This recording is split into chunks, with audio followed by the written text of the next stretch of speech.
Space, the final frontier. These words have been etched into my very soul since I can even remember.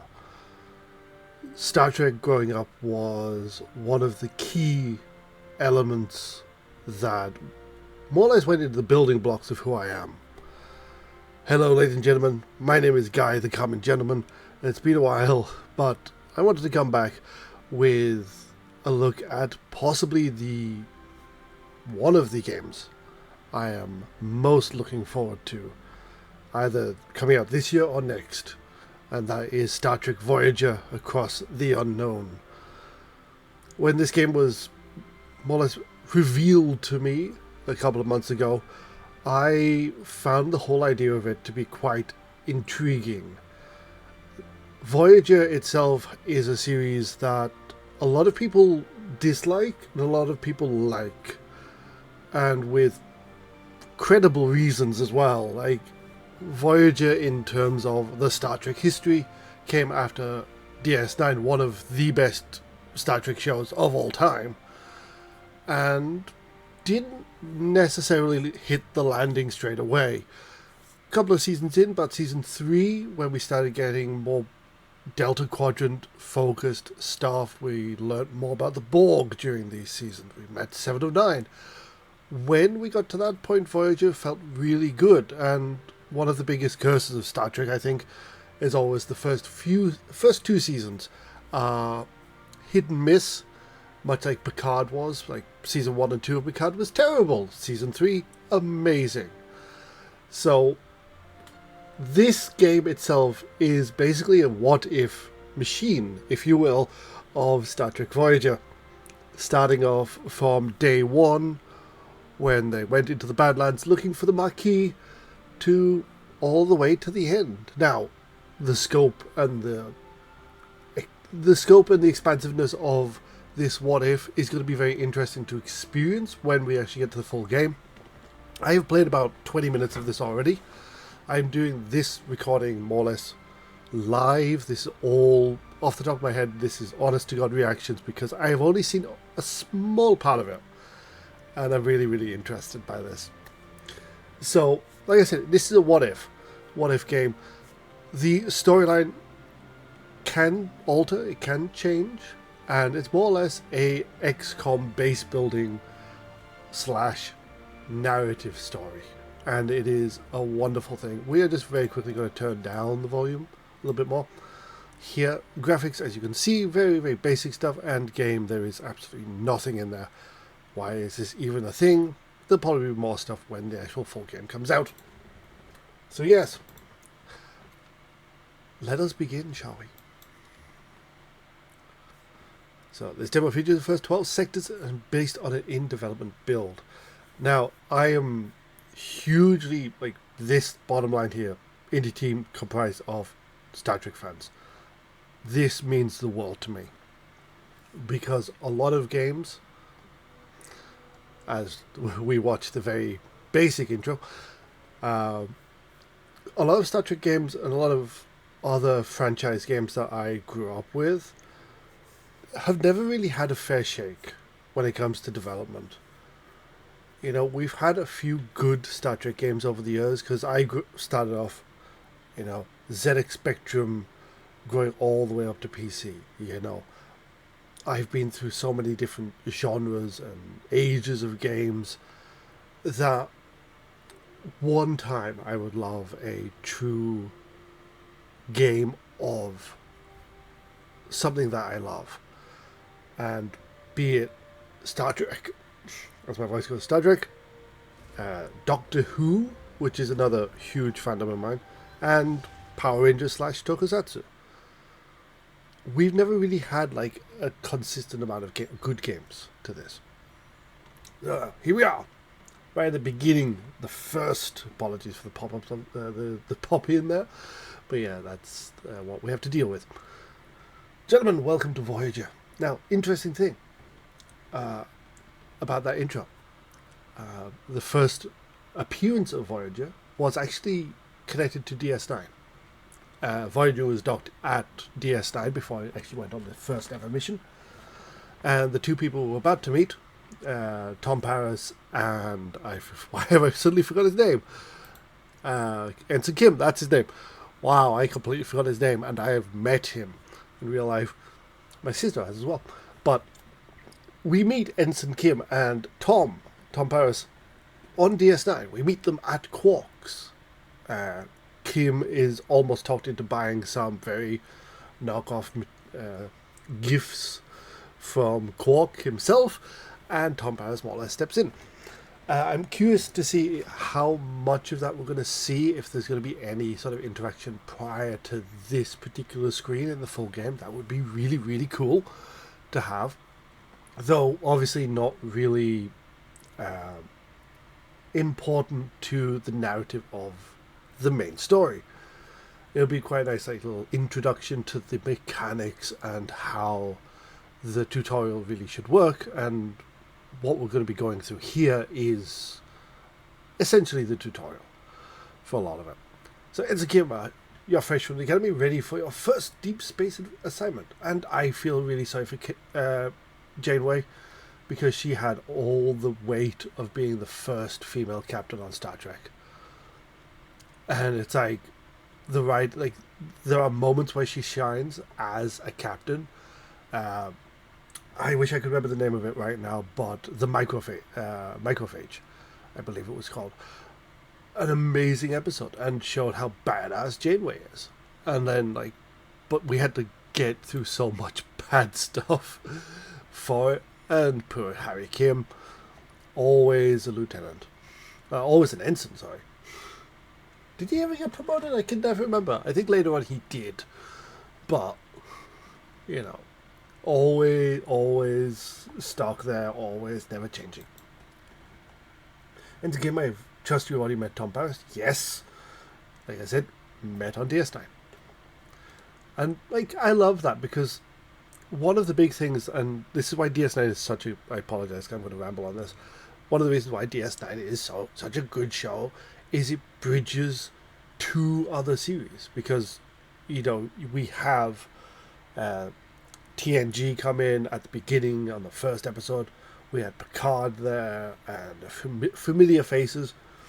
And then when Voyager started, we leave DS9 with Voyager. And it's nice to have that sort of grounding, connecting point. And obviously we do come back into the DS9 storyline later in Voyager's show, which would be interesting to see how that plays out when we get to that point in the show. With all due respect, ma'am, Observer is hardly a title befitting my talents. You're an arrogant git early on, Tom. You really are. The Maquis was an interesting and slightly, not fleshed out group. Well, again, I have to keep going back to DS9 here, because they did a good job on giving the Maquis substance. Because the Maquis was originally shown as sort of very rebellious, very basically terrorist group, if you will. And they still technically are classed as that, but how they did it in DS9 with Cisco's connection to them and that whole point with the Defiant, it is such a good way to build up them. And I feel like if you didn't watch DS9, you missed out on that. So jumping from TNG to Voyager, which is admittedly the same genre, because DS9 is completely different in terms of Star Trek. It's you go, the Maquis is still this type of people, and you learn more about them in DS9 and how they're fighting the Cardassians as well as the Federation. Really, really good. And I wish we had a little bit more of that, and that's one of the big problems with Voyager. They had a really ingenious idea of combining both Federation and Maquis into one crew, and by the fifth episode, everyone was hunky dory apart from one person, who is going to be interesting to see how she plays into this one, if we ever see that. So the Badlands are a treacherous region of space where violent plasma storms can cripple even the most advanced ship. Captain Janeway observes the swirling chaos from the view screen, a subtle smile playing on her lips. She's ready for the challenge. And again, she had so much potential, and she does show that throughout the series. Also, I love Voyager's design. I will say that. One of my favourite ships. And when I play Star Trek Online, I always, make sure I've got the Intrepid class ship in there, along with the Defiant, because that is just the best. Scanners are picking up northern vessels, of course, because this is the Badlands, and they suck. A colossal wave of turbulent energy surges towards Voyager, its power dwarfing anything the crew has ever seen, because it's the first thing they see. With no time to analyze the threat, emergency measures are initiated. Now, again, it has, forgive me, it has been some time since I watched Voyager. I do have the entire series available to watch, for me to watch. I believe it was a little bit like, it was very unexpected when this happened in the show, because we hadn't really seen much of the Badlands outside of DS9. And to be fair, we didn't even know about the Badlands until then. Again, lots of issues like leading in, like the Marquis was just such a throwaway thing, and then like DS9 brings it up, and Voyager does a little bit with it, but not enough. Badlands, helm, evasive maneuvers. Like, legitimately, when I played this the first time, I was like, well, you don't exist. I'm like, I'm just picking out people who I know die in this. It's like, I should really go back and rewatch Star Trek Voyager at some point, because it gets good, But like with most shows, you have that, like those favorite episodes that you want to watch, which is annoying when it comes to a series like this. And this bothers me right now. That one scene, it looks like it's coming from the side when it's technically coming from behind, and it's sort of like, I know it's in development build. I really, really look forward to what like the final version is like. As the crew regains consciousness, they find their bridge in total devastation, twisted metal, sparking consoles, and injured crewmates paint a grim picture. What just happened? Now, I will say that it deviates a lot from how, like, the beat-by-beat points of the episode. Because we like, the first two episodes are very much the introduction to the characters, because this is a game, and they want to introduce the elements of the demo very quickly. We don't really have this. It's like bridge to sick bay, doctor. I've got a few injured crew on the bridge. God damn it! But it's like at this point, Kim and Tom go to sick bay to find out what's happened and stuff like that. That's when we get introduced to, admittedly, the best character of the entire series, the Doctor, and not the other Doctor from the other franchise. We meet Robert Picardo as the Doctor, and it is just, it's joy, because when this was aired like live, and you're watching this live, you have no idea, but it's like, here is the character that you are going to love and root for the entire series, because his development is so good throughout it. So yeah, this is the variant here. This is where it deviates from the plot a little bit, because beat by beat, like if we're following the show exactly, they do the damage report, they get sent to sickbay, like we see sickbay ruined as it is, and then the view screen comes on, and we see the caretaker, like his space station. But here we have to do this in terms of gameplay, so let's have a look. So Janeway to introduce, we need stellar cartography back online now. Now, if I remember correctly, I cannot say the word. Stellar cartography didn't really come into play until 709 showed up, because like that was her section. So, welcome to the tutorial. Click on the question mark 1 on the left side of the screen to revisit any tutorial screen. Some additional tutorials will not pop up during gameplay, but will automatically appear in the tutorial list, so it might appear here. So we need to check out new stuff. So if we go, boom, look at that, activate room, very cool. So we want to activate stellar cartography. This is where I said this is very much XCOM, but on a spaceship. Because we have this, yes, my game will probably lag here because that's what it does. Yep, there we go. This is the ship. This is Voyager. And I think that is amazing. And what's interesting here is you can actually see how the turbo lifts work in this, which is very, very interesting. You got this one going down, you got these ones going along and stuff like that, which is very, very, very cool. Now, we need to go to stellar. I cannot say the word today. Jesus. Which is all the way... Where is it? I've lost it. It's all the way here, which is very interesting, very close to main engineering. So let's switch it on. Yeah, so basically, like, because the gameplay, that's where that has to be in there.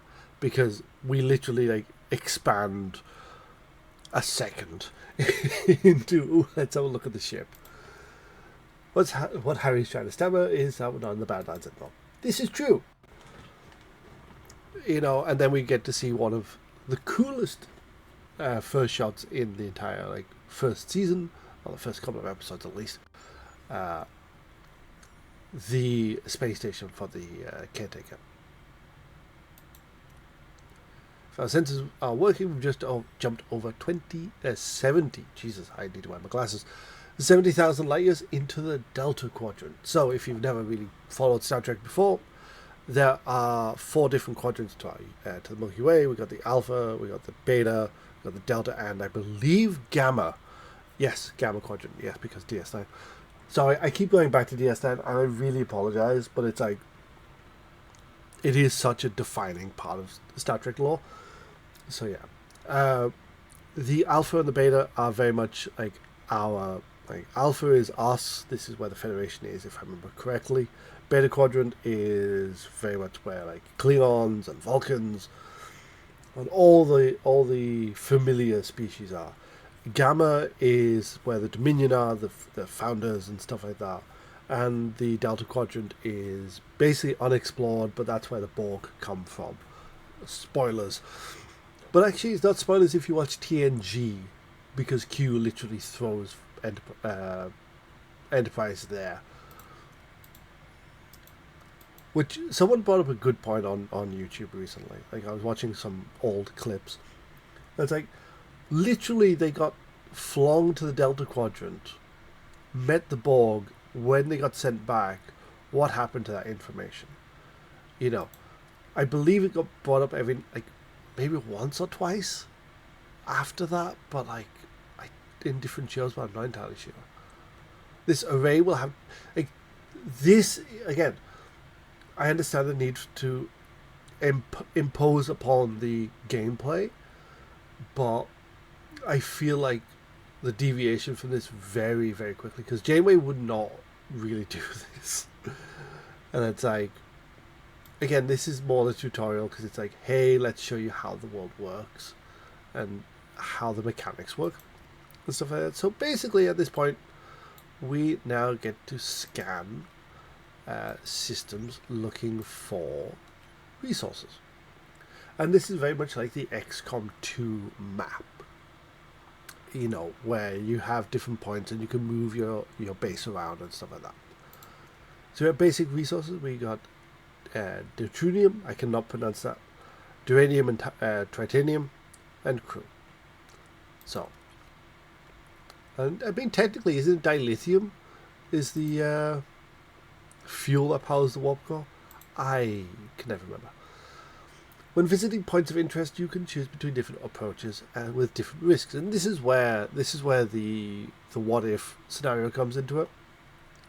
There's 3 different colors on the chance bar: excellent, dark green; good, light green; outcomes, reward, give more rewards; extra resources, morale, yada yada yada. Average, yellow, can include minor setbacks and bad and terrible. Low rewards, medium to major setbacks like destroyed rooms, hull damage, or severe injuries. We will see more of that very shortly when we actually go back to the array. But your choices do matter to how it more or less plays out for the rest of the game. So you can see here, we got more or less like a 65% chance of a great outcome. Sorry. Or we do also have a chance of having a minor setback. Or we can do easy and get the maximum, up to the maximum amount of 473. Let's do the tractor beam, because these do max up at 1,000. You can improve this. It's a dilithium.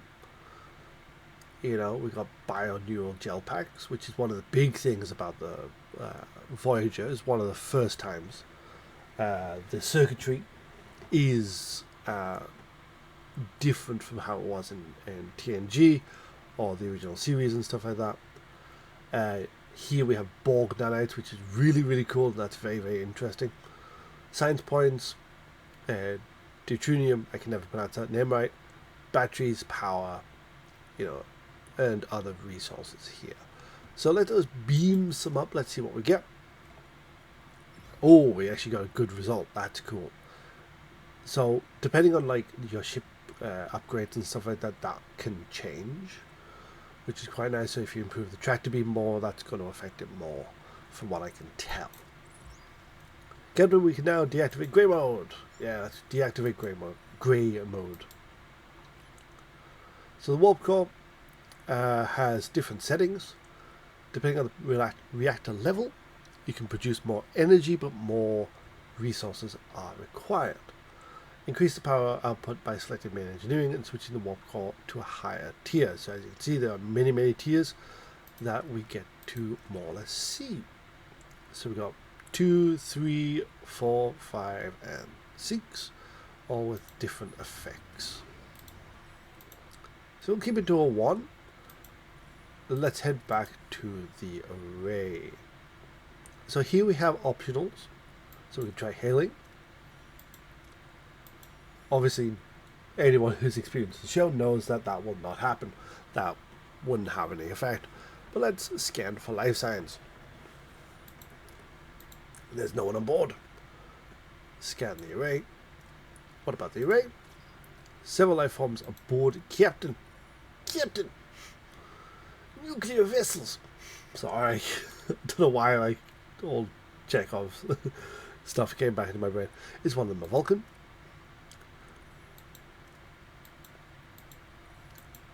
Now, okay, we need to go do a thing. I will say one of the differences there is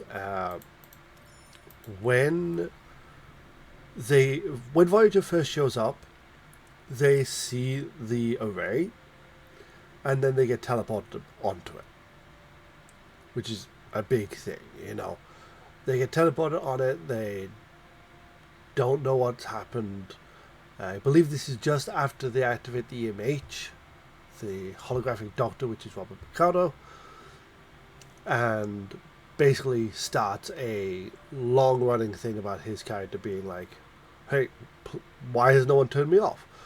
Because he's a machine, he is activated and deactivated by people, which is, again, one of the big things about his character arc. And then when they come back, they are missing crew. Same for the Maquis that they're chasing in.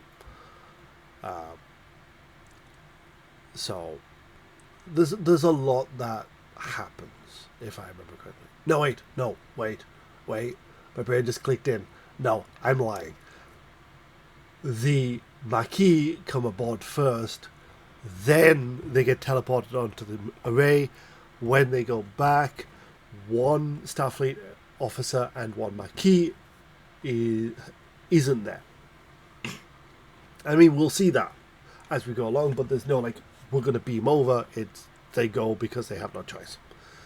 Leave the storage alone. Obviously, if we had a torpedo bay, which we should technically have, but demo,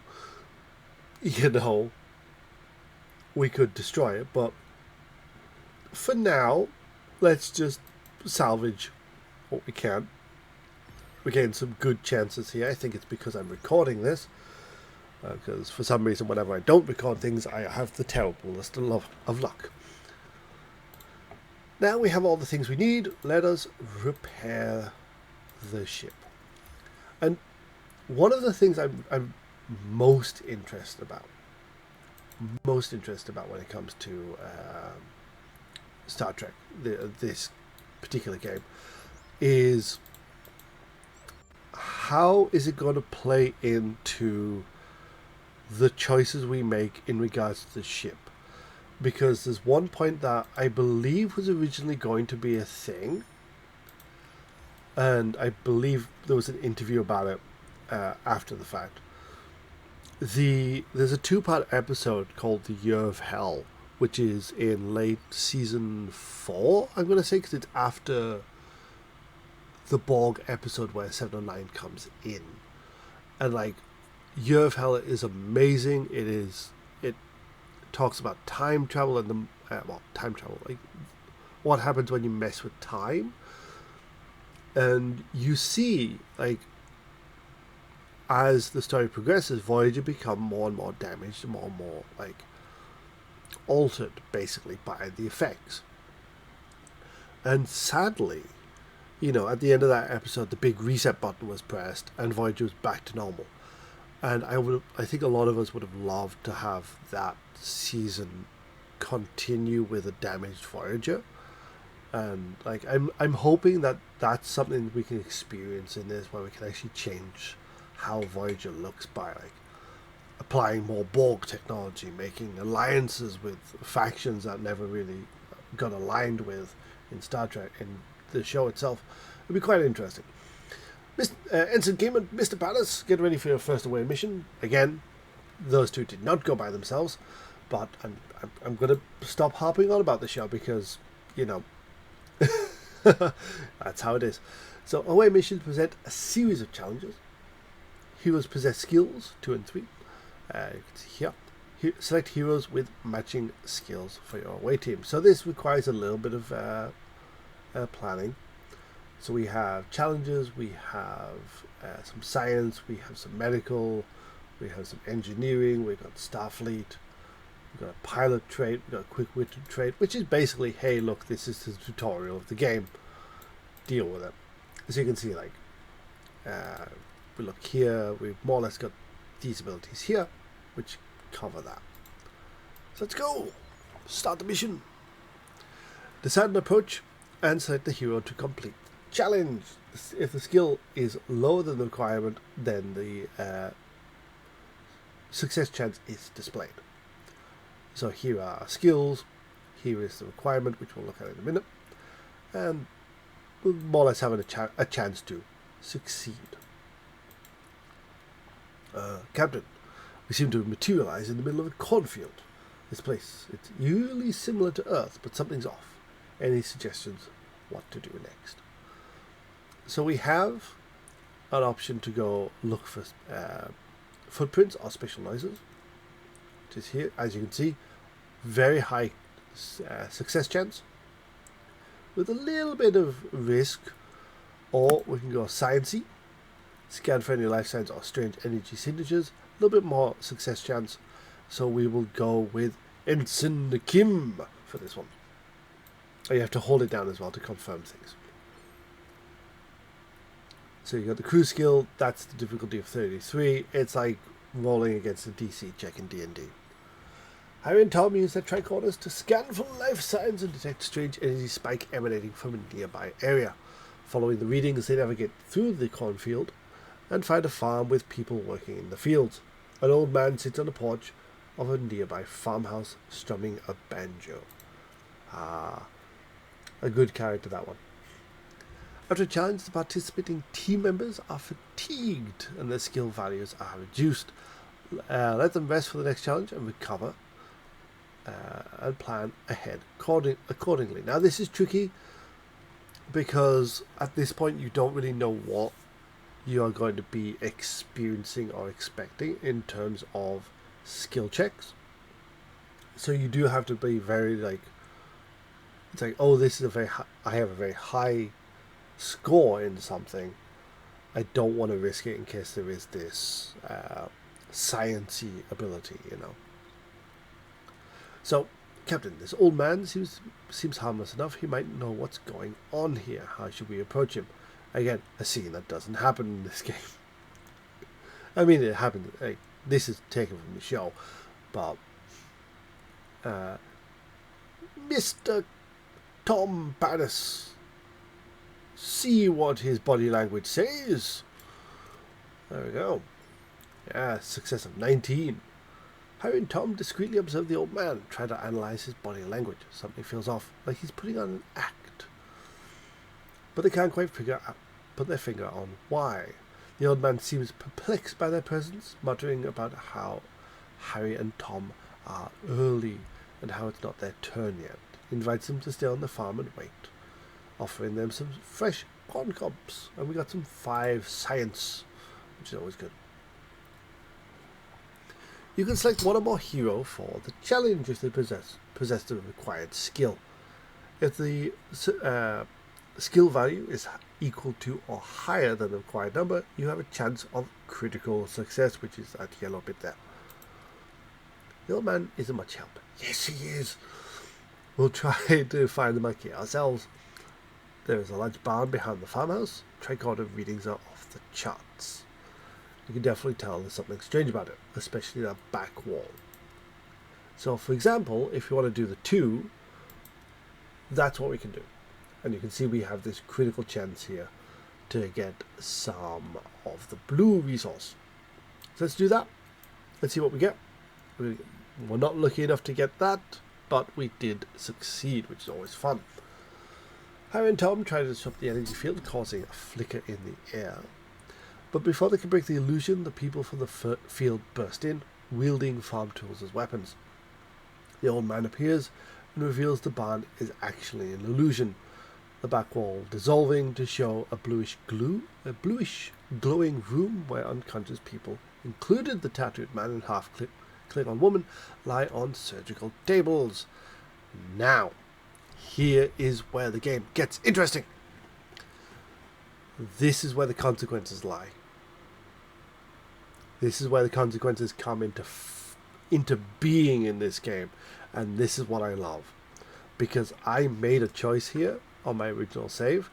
And I was like, oh, that's what it meant. Because, admittedly, it's not really worded right. It's like, it feels a little bit, so. But it does work, and that's what's really cool. So sometimes you have to make major decisions that have a large influence on how the story proceeds. These decisions are marked with a golden outline. Now, why do I say that this is where why is the game telling us, hey, this is where consequences lie? Depending on who you pick, changes who returns to the ship. So, for example, if we do the show story, if we follow the story by the show, this happens. Tom goes up to wake up Chakotay. It's this person here. But basically Harry Kim and B'Elanna Torres, the half Klingon here, basically get sent off. That's how it's meant to happen.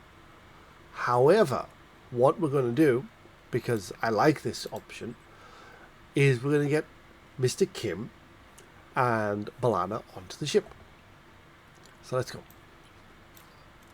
Again, it's such a It's such a wonderful thing, and I love the fact that there is a consequences. Like, hey, the game will remember this.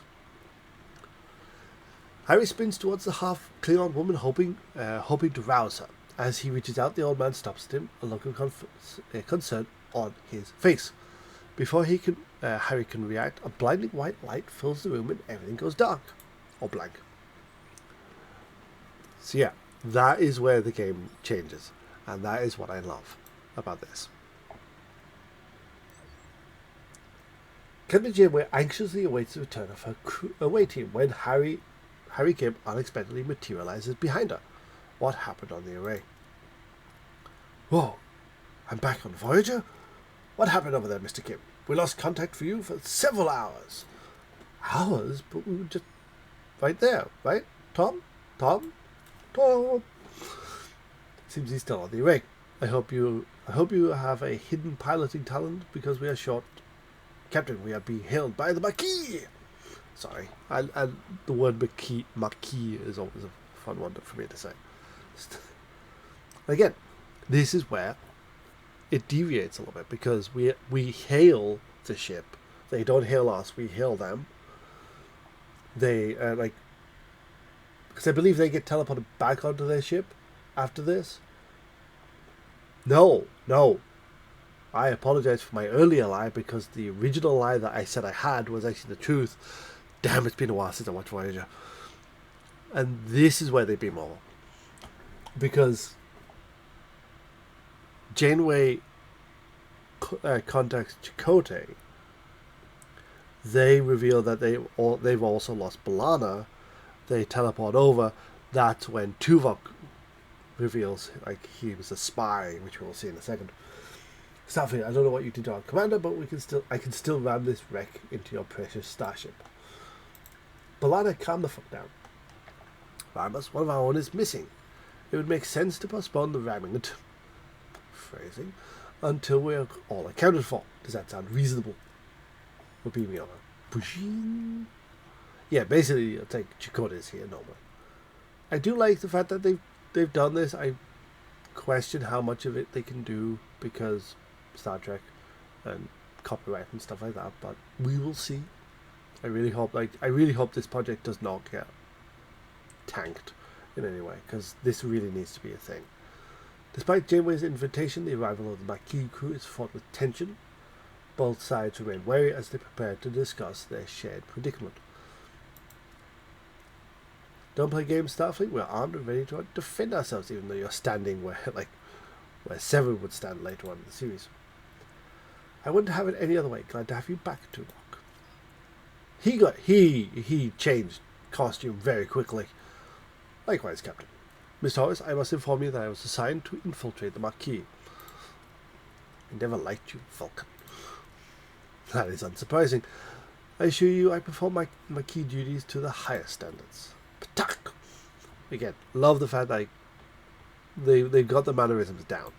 It is a really good thing. Like when Chakotay in the show, the way Chakotay does it a lot is like, I never liked you. It's like it's a good little tension moment that goes nowhere. His name is Chakotay. We can't get back in that easy. They sealed and their communications are cut off. Lieutenant Tuvok. The reason why I almost said Taurus is because T and she also becomes a lieutenant. Get down to engineering and find a way to bypass whatever's jamming our communications. Let's go. So basically, this is the point where the game highlights a lot more of the mechanics for how the game will be played. We're not going to be continuing much past this point, I will admit, because I don't want this to be an hour long. But I kind of want to show off what this game has available to it. And honestly, with the way how much I love the show and how much I love Star Trek, it is one of those games where I could just ramble on for hours on end. And I might end up actually streaming this later on. And I'm definitely buying it when it comes out. So let's go through this last bit and then we can more or less determine, see what's happening. Okay? Prioritize life support, secure core decks, and restore deck 5 functionality is the first to gain access to engineering office. So basically what it's saying is every floor, again we have to zoom out very slowly, every floor has life support that covers a full section. So in order to build things there, we do need life support on that. So we need deck 5, which is here. So we'll switch that on. Boom! We have life support. Of course it's a mess. Oh, we'll have to fix it before we can use it. You wouldn't say that. You would not say that. So we're going to repair it. It's going to take 2 cycles to do this. So let's scan this planet. See what we got. We got uranium. We got a shipwreck. Let's have a look at that. Deuterium. Let's have a look at that. So let's go get... Well, this is 2 cycles away, so this is well within the 2 cycle build time. So as you can see, we got it done. We're going to go here. Now we have an additional work team to carry out 2 tasks, very much like the engineers in XCOM, I believe, if I remember correctly. Logically, we now should focus on Deck 2 and the mess hall to ensure the crew's food supply. Maintaining their physical endurance, this requires reactivating the life support on that station. Very, very easy. Let's do that. Let's go here. Again, so we are missing resources, so we need to go get those resources, which we can get here. We've come across an abandoned mining station. The station is under lockdown and seems to be damaged. Now, this is going to give us the most chance. This has a chance to fail. Let us give it the chance to fail. Or not. Again, this luck, man. So yeah, we got some resources. If we go back to the ship, we go here. We can repair this. It's going to take 3 cycles to do. Until completion, we should address crew accommodation. Ruined room must be cleared in order to create the room. So again, much like how in XCOM, we have XCOM 2 specifically, we got those different bases, sections of the base. Hey, we have the tractor beam. Hey, let's see if we get anything. Again, what's this luck? I'm not this lucky in games. What the hell?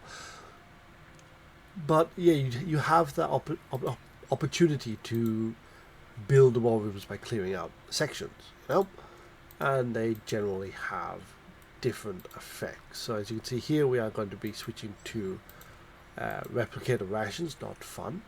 This will change. We'll actually probably see if we can get this changed in terms of storyline before we actually end. We shall see. Let's salvage. Let's get some salvaging. Salvage! But we have too much, so we are losing resources here because we don't have... we do not have enough storage room. What do we need the most of right now? I would say we're actually quite good either way. So I'm just gonna like finish scanning these. Okay, we've got nothing else. So let us head. Just head there so we get this done, more or less. And now we're gonna build.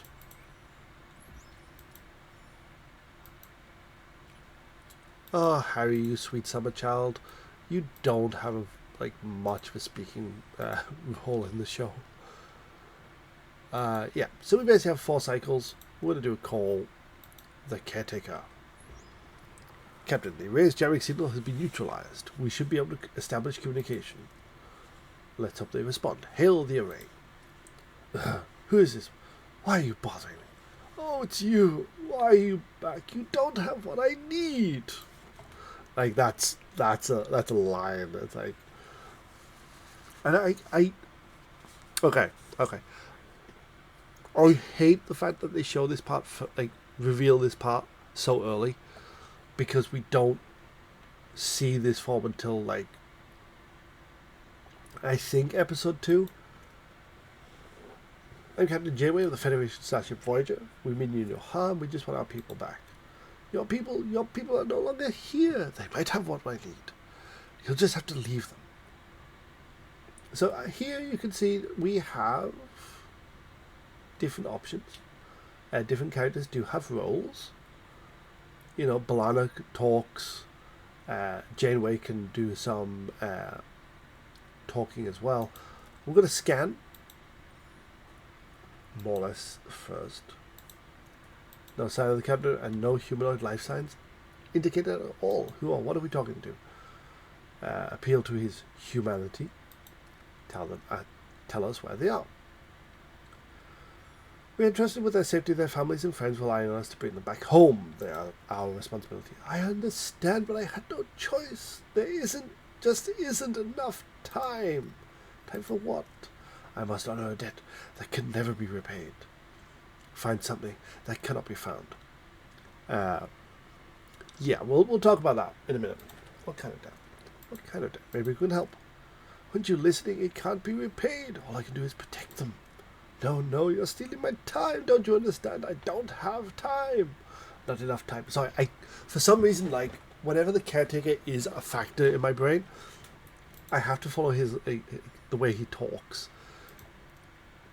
But again, like, in the show, the actor does a very good job, like, the old man playing the banjo. He does a really good job on, like, emphasizing a lot of, like, time is important to it. You managed to forget something. You definitely don't know how to fight, but you sure talk good. Captain, if I may, I have observed that the array is sending energy pulses towards the 5th planet of the neighboring system ever since our arrival. Yeah, that's one of the things you notice straight away in the show. Like, you see the pulses. Ba-dum, ba-dum. Given the lack of information regarding our missing crew's location, investigating this planet appears to be the most logical step. It's the only lead we have. Thoughts, Miss Torres? I don't like this any more than you do, but it'll be easier if we work together. Yeah, I'm curious also, like, what's about to happen after we come back. So actually we might skip ahead a little bit, maybe. We'll see. Or I'll play this on stream. We shall see. 7th course for the 5th planet in the neighboring system. Maximum warp. So now we have the sector. So we're going to open it up. Here is the sector. We're not going to do that. We're going to go here. We're going to set course. We're going to warp. Close that report. As you can see. I do hope we get to see a little bit more warpy effects. Because that'd be quite cool. Hold it down to warp to go there. So this is a compa. This is where we get introduced to one of a Marmite character, and a character that is absolutely dreadful and, like, served no fucking purpose. Let's continue. More or less, we'll do this part, see what the changes are, what we can do here, and then we'll go from there. More or less. I keep saying that, but it's also like, I have no idea how long I want to do this video. Let's see what we have here. I don't know, I'm giving Janeway this, like, blah voice, but yeah.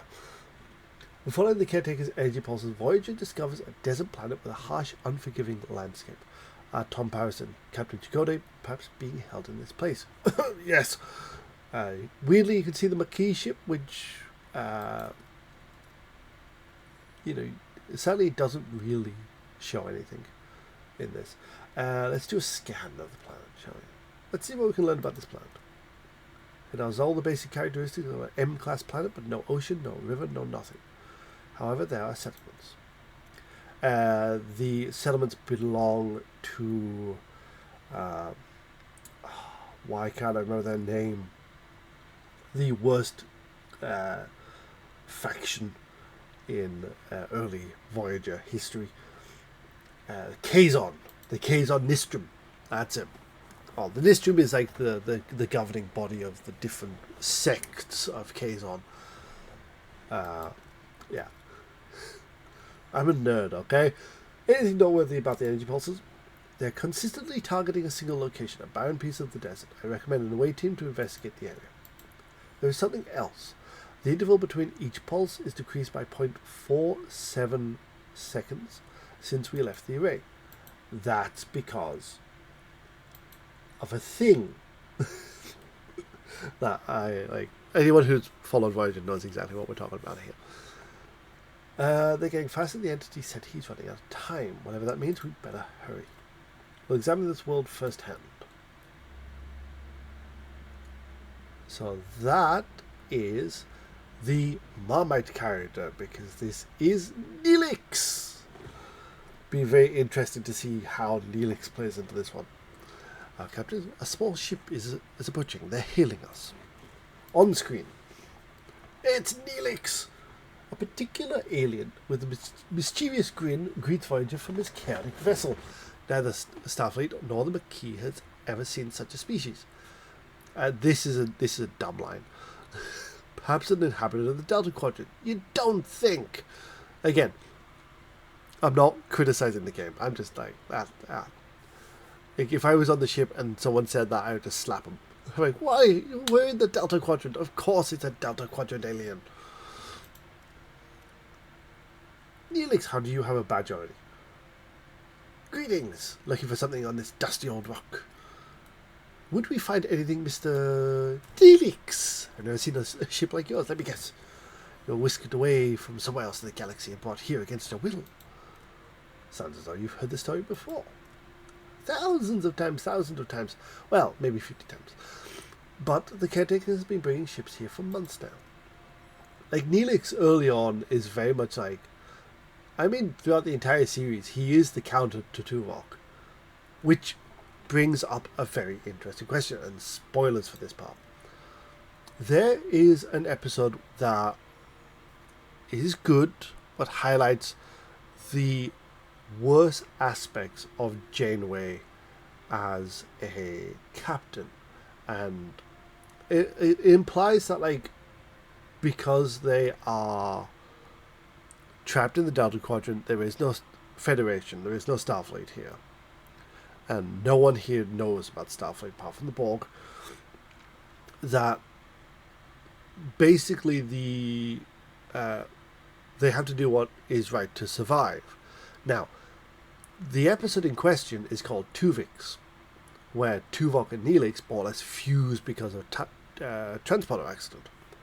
Now, here's the interesting question, and I don't know if they've designed this part yet in terms of development. How are they going to work that into this game? Because it'd be very, very interesting to... Because I think a lot of Star Trek Voyager fans will choose to keep Tuvix instead of splitting them and more or less killing Tuvix to have Neelix and Tuvok back. It'll be very, very interesting, and that's something I'm very excited about. That's what a compa call him. He probably snatched some of your crew to right. They're likely down on the planet with your compa. But Captain, it's a tricky place. Dangerous. You could use a guide, but of course, a guide needs a little, compensation. Sounds fair. Wonderful. To be honest, I've had it rough recently. Those pesky... Apologies for that clap. Those pesky voles have been nibbling away at my supplies. Some food and water would be most welcome. If you help us find our missing crew, you can have all the food and water you want. It's a deal. One of the big things here with the Neelix is water and ship in general. This sector of space, water is a precious commodity in this sector of space. So a lot of it is very much... Ooh, we've got a phaser control room. Sorry, I'm just double checking, making sure there's no hidden surprises. No, that looks good, that looks okay. Wait, that's not a normal shuttle, is it? No, that looks a little bit like the Delta Flyer. A little bit, I said. Let's have a look. So we got the main deflector. We have torpedo launch bay. Do we have enough to sort this out? Yes, we do. Let us repair the torpedo launch bay. And let us... okay. This is the aero shuttle bay. This is the shuttle bay back here. I was a little bit curious. What is that? Oh, titanium. Okay. Okay, and we do need a sick bay, so let us repair the sick bay as well while we are here. Let's have a quick look around. I want to see like how they're gonna do the compa stuff. Like that is probably my most fascinating part of this. Oh, that has some science. Let's go get the science. Sick bay, yeah. All that. Engines sick crew will be placed in sick bay. After treatment, they'll go back to work. So basically, that is. I saw something there that I find very interesting.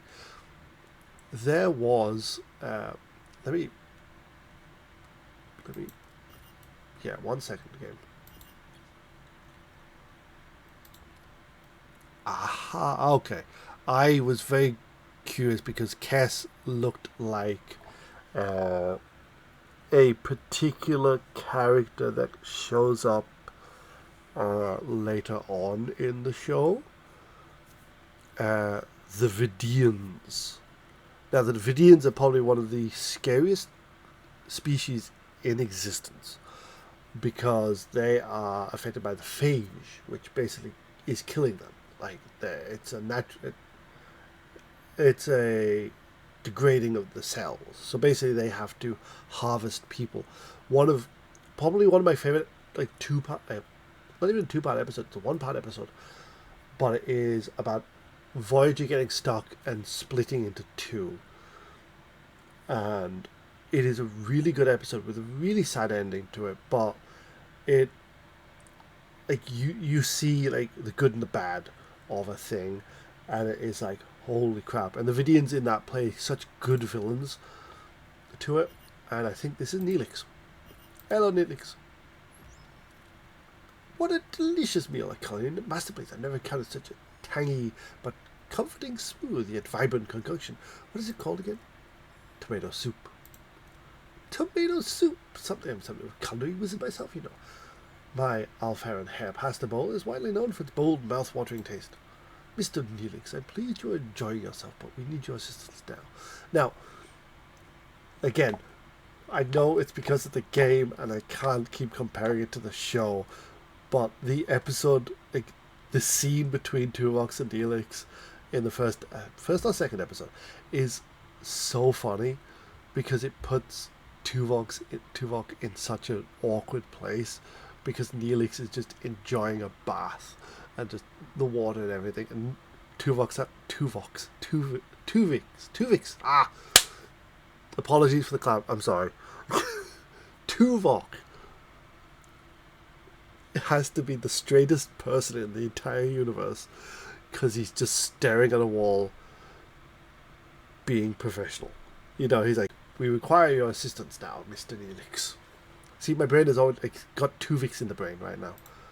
Ah, yes, your missing crew. Right, scan the southern continent. Look for a range of dead volcanoes. At their foot, you'll find a Kazon Ogla encampment. Kazon what? One Kazon sect of many. They control a part of the quadrant. They are a bit difficult, but with the right approach, they can be reasoned with. I thought you said the Company had our people. Well, the Company do have your people. It's just finding them is a bit tricky. My old pal, Majid Jabin, the Olga leader, might know where to look. He's a nice guy, a bit gruff, but he owes me a favor. Now, ask about the Kazon Olga. Anything else we should know? Water's a precious commodity. This is where like a huge thing. It's like we need water. We need to do this. So let's send a team down. I know exactly what's going to happen because again, the show. When you go back here, set course back. Basically, the idea is like we do this. Like we beam down. let's see. We need a U, which is very cool because that covers everything. And we need basically Balada to go down because Innovator and stuff like that. A Talaxian. Again, it's so weird because it's like, oh, there's Tom. Tom isn't here. The team materializes in a small valley between dead volcanoes. The sun burns down on them mercilessly. The air is hot and dry, and the sandy wind whips into their eyes. Captain, our tricorders are malfunctioning, perhaps because of the energy impulses. How do we get those bearings and dust bowl now? Now it's interesting because we can't actually do anything with Neelix. So let's just wade through, shall we? There we go. Captain, the Sunstorm is heading our way. We need to find cover fast. I love how they say, design an intelligent shelter with what? Stones? Are you wanting us to build with stones, Balada? But because this is Innovator, this is something we can actually do. Oh, I'm dumb. Something I said earlier. Completely didn't even realize it. These are the stages of the episode. So you do kind of know what's to come. Okay. I'm stupid. I apologize. There we go. A success of 3. So each one will have a risk level and more danger. Gotcha. Captain, we reached the settlement. How should we approach the people here? Let Neelix do the introduction because this helps him become friends with us.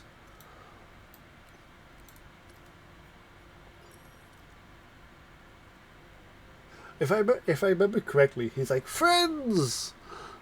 It's so good to see you! And then gets shot. I think, no, he doesn't get shot. It's like, he gets punched or something like that. It's really stupid. Yeah, they're uncertain. Neelix bounds forward, greeting the Kazon Orga in his usual boisterous manner. Friends! The women and children seem to recognize it, but their expressions are skeptical rather than welcoming. The men approach cautiously, weapons in hand. A tall Kazon emerges from the settlement. Kazon, in terms of appearance, and hopefully future guy will put a picture here, but they're like really stupid hair and look like a badly designed version of a Klingon of this system. Like, they look terrible. They really do. And I hate the fact that they became like they were such a big thing for the first like season. Jabin, their leader. The sight of Neelix, his face darkens. In the background, a badly bruised young woman who looks nothing like the Kazon, more like a human with pointy ears, basically a Vulcan, but not a Vulcan, appears around the corner. There he is. That's him. That's Jabin. Look at that stupid face. Look at him. So dumb. Cool actor, dumb fucking makeup. This seems like the Kazon don't find Neelix as charming as he's led us to believe. How should we appease them? I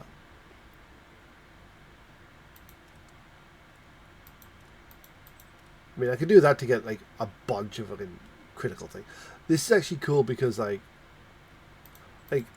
this is normal. Like, I believe one of the things that Neelix is like, oh, they bring gifts and stuff like that, and we're just like, here is water. Oh, you. Ooh. The away team offers Jabin water from their replicators. Fascinated by this technology, Jabin accepts the offer and becomes more receptive. He explains that the company live underground, their access controlled by the caretaker, who provides their only source of water. As proof, Jabin points to the bruised or crumpled woman he is holding as a slave, explaining that she is one of the few who have managed to reach the surface. When suddenly Neelix grabs a phaser, points it at Jabin, and demands for the competent girl to be freed. Things are going. Yep.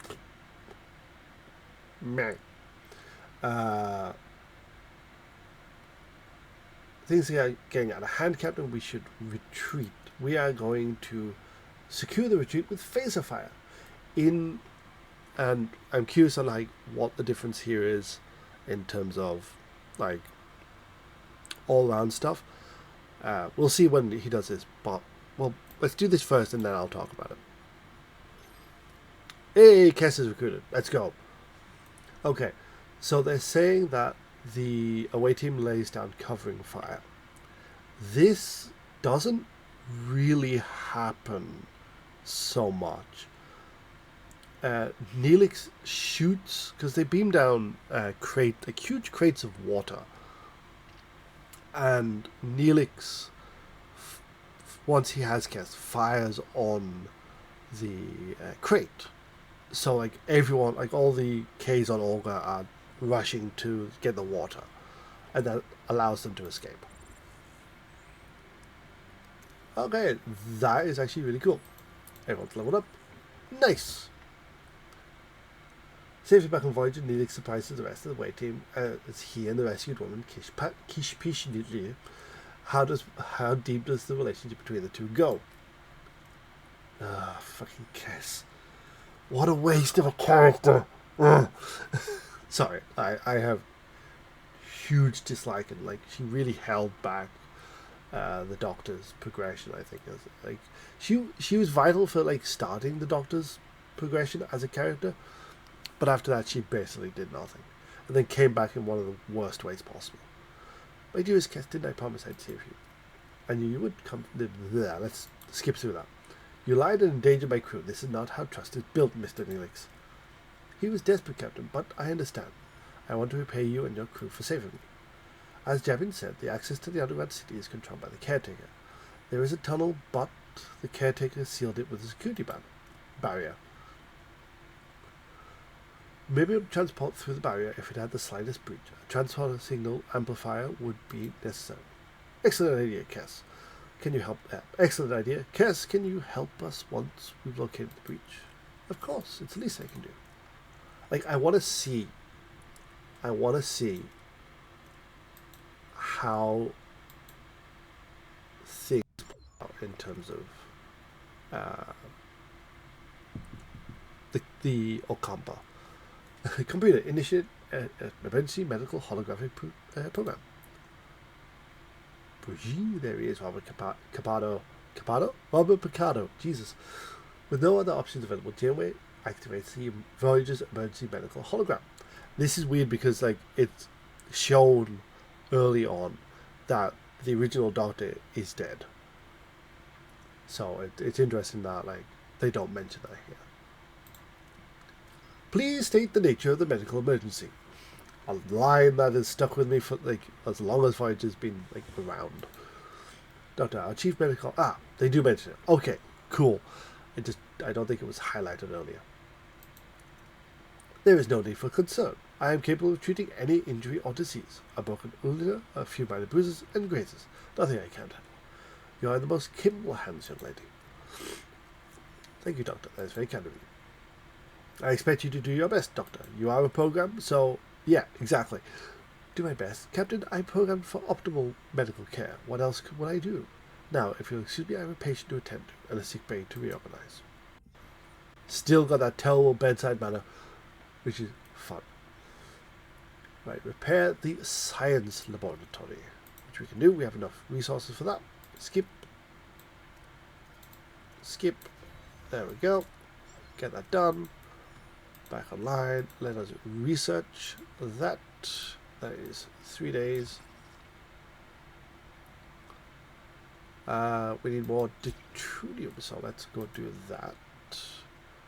And we have some right next to us. Hey, because we got the torpedo bay built, we can do that. Ooh, that went into the orange. Holy shit. Yay, we got that thing. Yeah, let's go. Tutorial entry. Yeah. Okay, let's look at it. And we still have, like, I believe... Oh, the tech tree. Okay. Okay. Enter ship.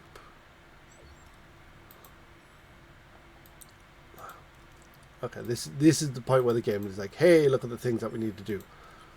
Here's a tech tree. Ooh, okay. That is quite cool.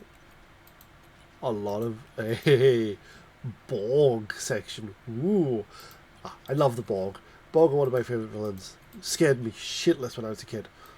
Same with the Daleks and the Cybermen. And I've seen the Borg and the Cybermen together. That's a terrifying concept. So, engineering, we can do a hull reinforcement. And we have a mysterious one here. We have nothing here, I believe. Sciencey science. Auto scan navigation. Ooh. Ah, okay, so like this allows us to do more. Okay. Combat. Rotating. Ooh, we should technically do that because we're gonna need that. Right, we've done that. So let us leave. How does one leave? Ah, there we go. That's how one leaves. Push up down. Let's get the scene of Amplifier. Amplifier. There we go. I'm glad that we get a skip option in this. Right, we need to go back to our compa. Let's do that right next to us. I mean, there is another ship there, but I kind of want to like get to this point so we can actually see what is available. So we need someone with a researcher. I think I'm going to send Tuvok, because Tuvok has all the requirements there. And I think we're going to send Harry Kim, because he does have the highest... does he have the highest? 28. Yeah, he's got the... Oh, Balada has the highest innovator. Upon materializing near the tunnel entrance, a group of Kazon is already there, tinkering with the security banner in frustration. As soon as they notice the away team, they flinch in fear and back off a bit. "Watch out!" shouts one of them. "The foreign warriors are back!" The Captain of the Kazon seem hesitant, almost fearful. I feel like this would be the better option. They really should have taken someone with a higher thing, but we shall see. Well, again, luck of this run. How do we reach the tunnel entrance using the transporter signal amplifier? It is now possible.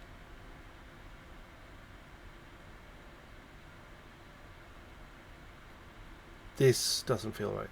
Using the transporter signal amplifier now to find possible breaches in the security banner.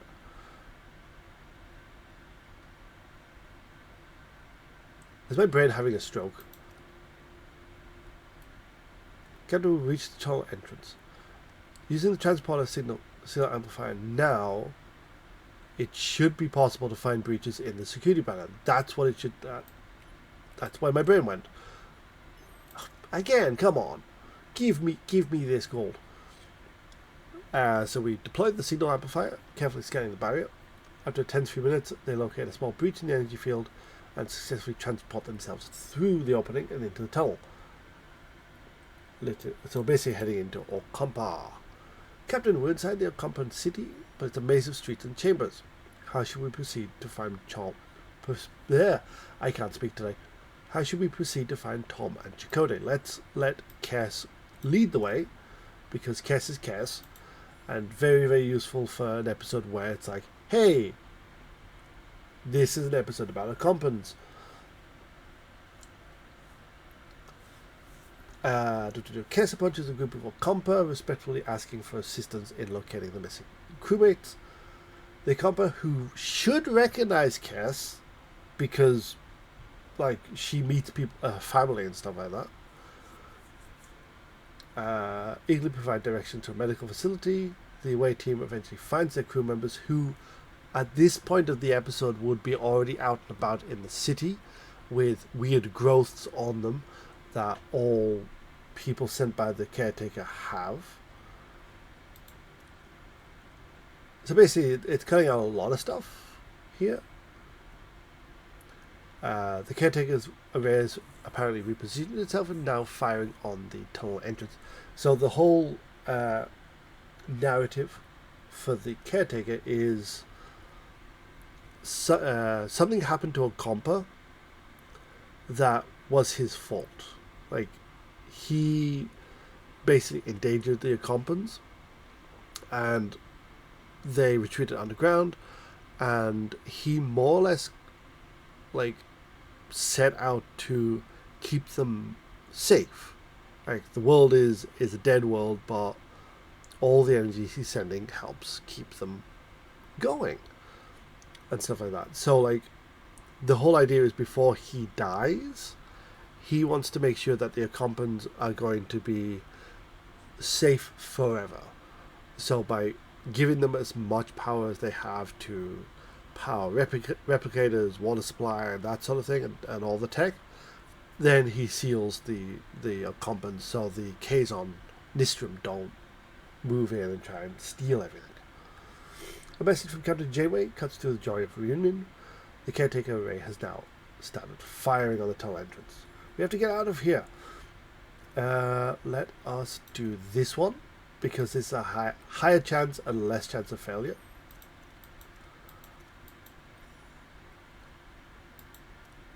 The tremors are interfering with the signal amplifier. Focus, Captain. This connection is constantly being interrupted. We can't beam out like this. So this is going to be a skill check. Like, this is a very good skill check because this doesn't require anything else. This one does give me some science, which I think we're okay with at the moment. Let's go there. 18. So close. So there's a whole thing as they're escaping the city. One the bridge that they're on collapses, and it's a scene between Tom and Chakotay, where because they have beef because of Tom's brief Maquis stunt and the connection between him and Chakotay because of it. Chakotay is sort of hanging on, and Tom saves him, and it sort of slowly starts building trust between the two of them. And Tom jokingly comments of like, "I just saved your life, isn't that like, don't I own you now," or something like that, or something like "Don't you owe me now?" I think is the correct term, not the correct terms here. I know that first line was terrible. I apologize. But like don't like you owe me something now, and Chakotay's like, that's the wrong tribe, you know. So again, small things, small, very interesting things. Back on Voyager, Tom breathes a sigh of relief while Chakotay eyes Starfleet rescuers with suspicion. The Maquis commander struggles to understand this sudden alliance. Captain Chakotay, welcome aboard Voyager. I am Captain Catherine Janeway, and Mr. Paris. It's good to have my pilot back, even though you weren't technically a pilot because you're just an observer. What? No champagne? Not even the replicator? I am Commander Chakotay of the Maquis. Tells us what is going on here. Long story short, we're stuck with the Federation psychopaths in the Delta Quadrant. And we share a common goal, getting back home. Anything you learn on the planet could help us. I want to know, if by some chance the developers, who are wonderful people because you guys are Trekkies, you see this, are we going to see more of the Kamen stuff? Is there going to be the narrative stuff in there from the episodes? Because if it's a very shortened down version, I understand.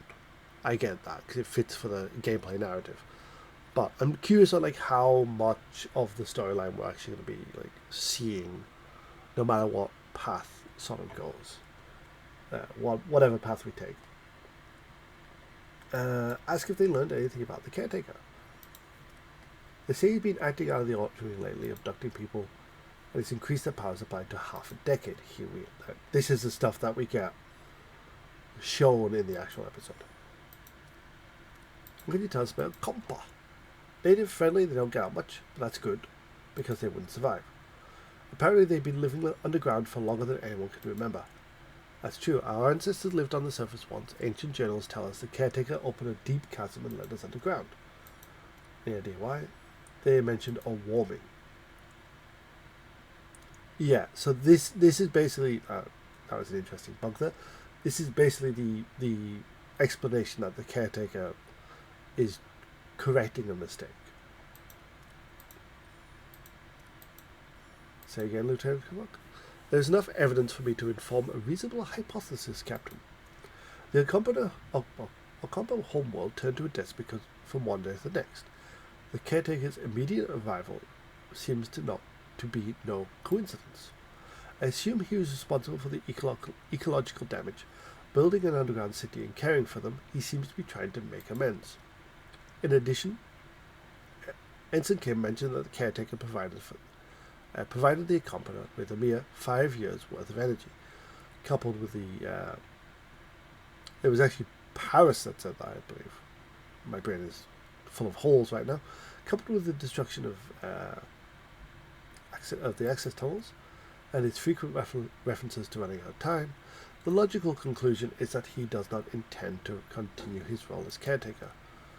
And I believe, if I remember my lore, and this might get told in the actual clip here, the caretaker was looking for someone to replace him. That's why he abducted people. If he dies, how the hell are we supposed to get home? The caretaker mentioned you might have what he needs. Can you make sense of that? Yeah. So they wake up with scabs, and I believe it's him testing to see if they are compatible to become caretaker. I believe. That's what's implied. Except we weren't sick before. They also mentioned others with the same disease, but they didn't last. They died. I want you both in sickbed now. Captain, their condition is unusual. It appears to be cellular disruption caused by the introduction of a foreign genetic material. Yeah, that is the point.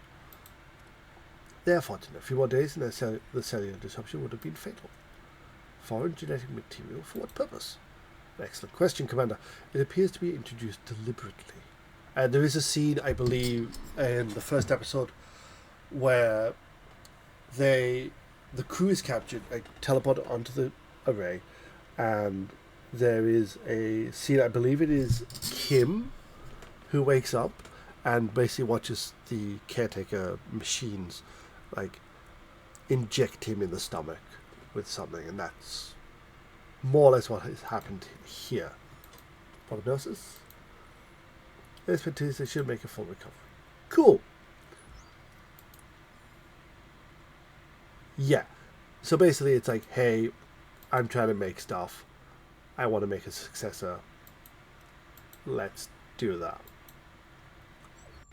Alright, we're going to go back to the shebang. We're going to go back to the what's the word I'm looking for? We're going to go back to the array. We are going to see what happens there. Prepare to activate the shield generator. There we go. Let's get some supplies while we're waiting. Because I want to see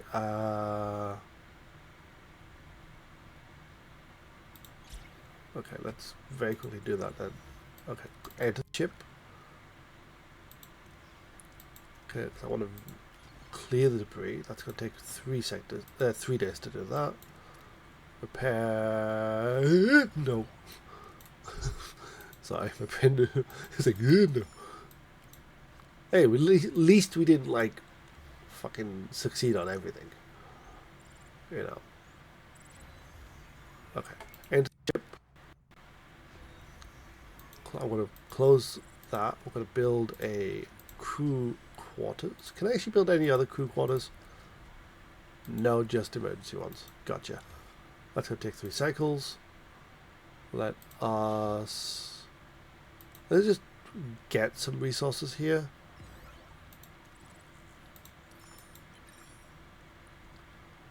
We are going to need to go here.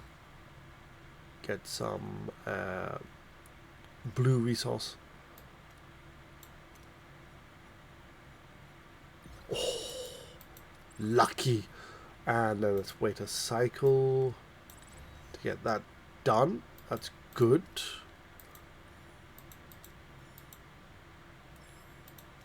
Nice. Let's go back, because what's meant to happen next is when we go back to the array, we basically end up fighting the kids on Olga.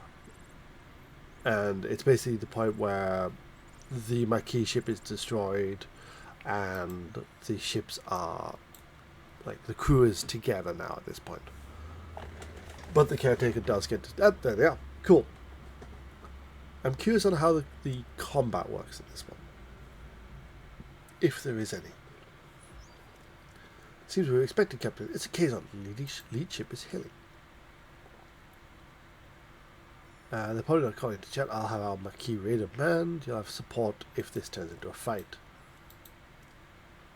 Jabin, why are you here? Do you truly believe you can defeat us? All we care about is getting home, Jabin. We'll beam over to the array and see if we can arrange that. That's all. After your display of firepower, we don't fear you, but we are not fools.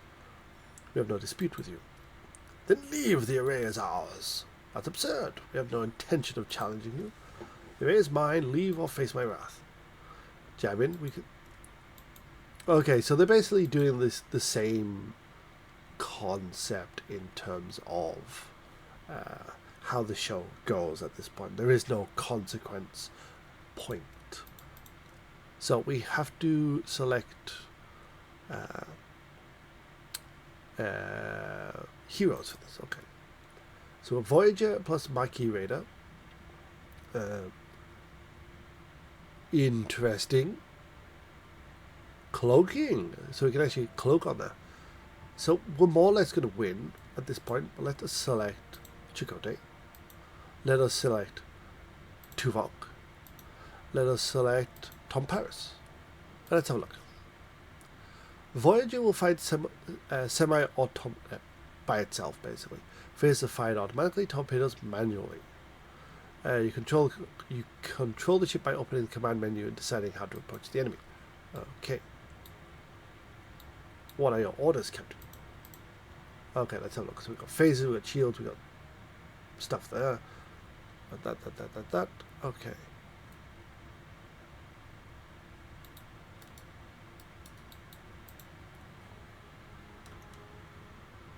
Orders E. Order your ship to try and attack or defend with a side with either evasive defenseman or offensive movement. Fleeing requires energy. Okay. Offensive actions. Let us target. Oh, that's their warp goal. Let us target their weapons, shall we? Okay, I like this. This is actually really cool. Like, I was very curious on how they were going to do combat in this case. In battle, heroes' abilities can be activated either by selecting them or pressing 1, 2, and 3. So if we do... So let's have a look. I love that pause there. Let's do 1. There. Open orders here. Oh, our shields, it's down. Okay. Switch to defensive actions. It's actually that. It's that shield, technically. I'm guessing we have to do it the correct way, which is stupid. But again, because like we're getting shut out from that side, I guess that's how it works. Torpedoes have to be fired manually. Left shift key or left trigger on the controller.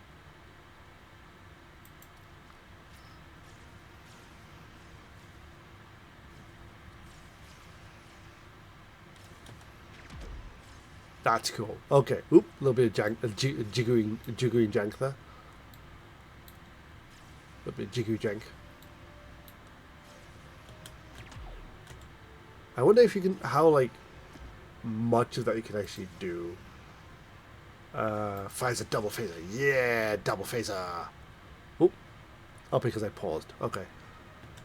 Because I pressed space, that's why. My brain was like, ooh, it's space. Space to fire the lasers. Dodge enemy windows, yeah. Oh, that. Okay, that. Damn it, Tom. Stop being stupid. Oh, did we blow this one up? We defeated that one. That's cool. Okay, let us go offensive. Let's go. Let's go warp core. Fuck it, blow them up. Okay. Hey, we won. Let's go.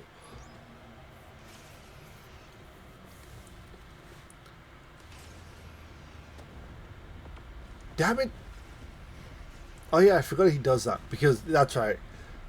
He crashes in. He sets the ship into a collision course with the Maquis ship, which now crashes into, which goes to crash into parts of the array. You're strong, Captain, but there's strength in numbers. I have called for reinforcements. The array will be mine. Then I guess how much? Hail the array. Well, aren't you persistent? We need you to send us back to where we came from. Impossible. I barely have enough strength to complete my work. I must protect the Akampa.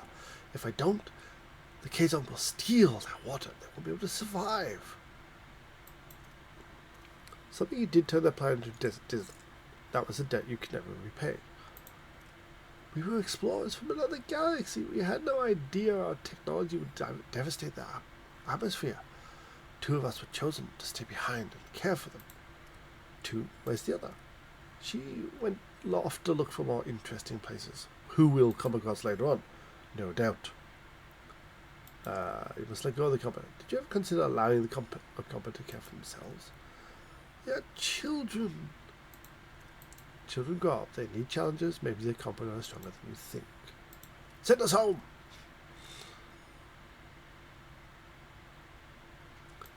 He said us. Captain Jabin wasn't bluffing. His reinforcements have arrived. I could try to access the array system transporters to the Alpha Quadrant. So, what happens relatively here, and this is where we're more or less going to end it, because I'm going to make the choice and end the video there, because it's a long one, and I apologize for that. After the fight with Jabin, they teleport back onto the array, and because of all the damage done by Jabin's ship crashing into it, the illusion, the holodeck fades, more or less fails and stuff, and we see the caretaker as this giant blob of energy, which we've seen in the actual game here, and that's where he more or less dies. And at this point, we basically, like, it is Janeway makes the decision to stay, and I'm curious on what can happen here. I do want to keep it to, like, I want to follow the, like, story all the way through, and this is where we get it. And probably when I do a full series of this, because I will be live streaming this when this comes out eventually, we'll probably, like, see what's what. And I think,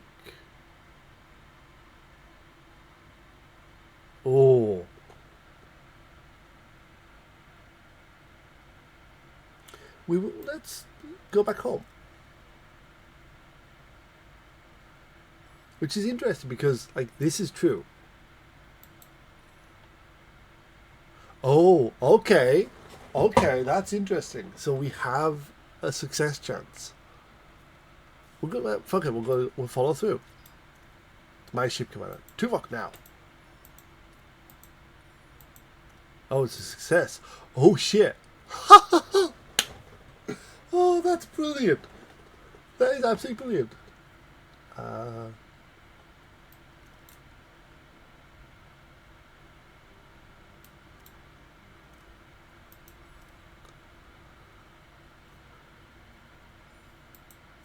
Oh, that's cool.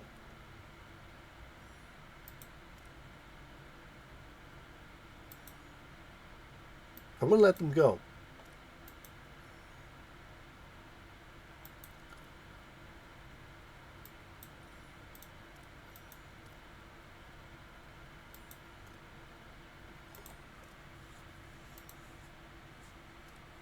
Captain, letting McKee go as a breach of staff protocol. We owed it to them. Yeah, we owed them, like, freedom, I think.